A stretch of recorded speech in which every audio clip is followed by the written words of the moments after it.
and she's a newbie to the comedy scene, but she's hilarious. And without further ado, please give it up for your first comedian of the night, the very funny Johanna Milne. Everybody, put your hands together.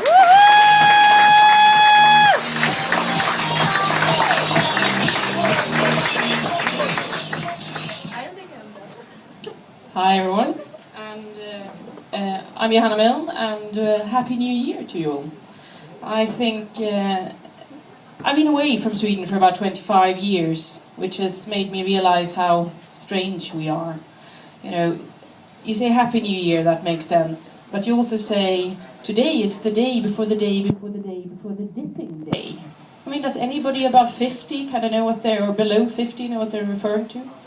But then you have good continuation, which I also think is strange. But my favourite is gott slut. That, for you who aren't Swedish, does not mean tasty slut. It means good end. And that in turn, I don't believe means, you know, I'm about to kill you, but I'm hoping it won't be too painful. So it's an interesting thing.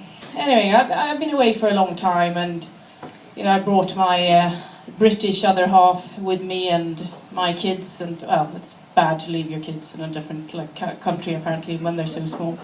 But anyway, so I turned up here, and you know, things have changed, and you know, I come back once in a while, and you know, I thought Göran Persson had lost a lot of weight and shaved his head, but apparently that was Fredrik Reinfeldt, so it took me a long time.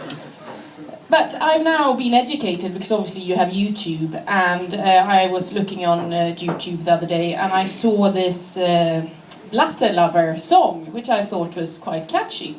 And so did my 4-year-old. She thought it was brilliant, and you know, she's singing away. And then it stops, and then she goes, "Mummy, Daddy's a Latte Lover." So I was like, what do they teach them at SFI and Dagis these days? So then she goes, "And Daddy says they're hot." So I was like, okay, that's good. And then she moves on and says, "But sometimes his tongue hurts." So I'm like thinking, what do they do? I mean, I know he enjoys it, but you know, that's really taking the piss. Our marriage isn't that open. Then the penny drops. Daddy's a latte lover. Nothing like a milky coffee. Well, you know, having bilingual kids can be tricky. We were at T-centralen, and my 2-year-old, all of a sudden, you know, she's quite short, so she's standing like this, pointing kind of crotch height. "Look, Mummy, cock, cock, cock!" The poor guy, you know, he didn't know what to do with himself. I don't think he even noticed the big clock behind him. Albeit in fairness, Swedish men and tight trousers, she could have been referring to the cock, I don't know. So when we lived in London, my daughter was at nursery, and her teacher was called Tabia.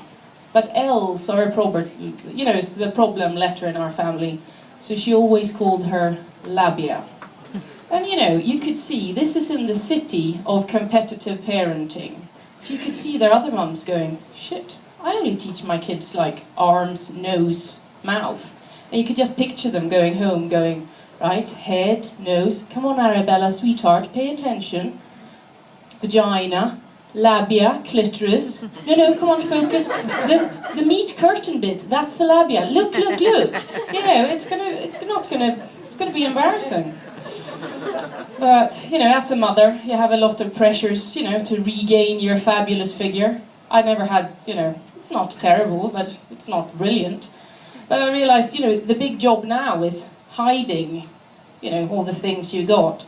You know, it doesn't look too bad like this, but if you're a mum, you need one of these. This is called a muffin top, because it hides the muffin.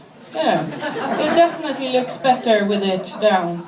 Because the other option is to always walk around like this. And it makes it very tricky to do anything. But it does work. But cheaper than plastic surgery. Thank you, I'm Johanna Milne.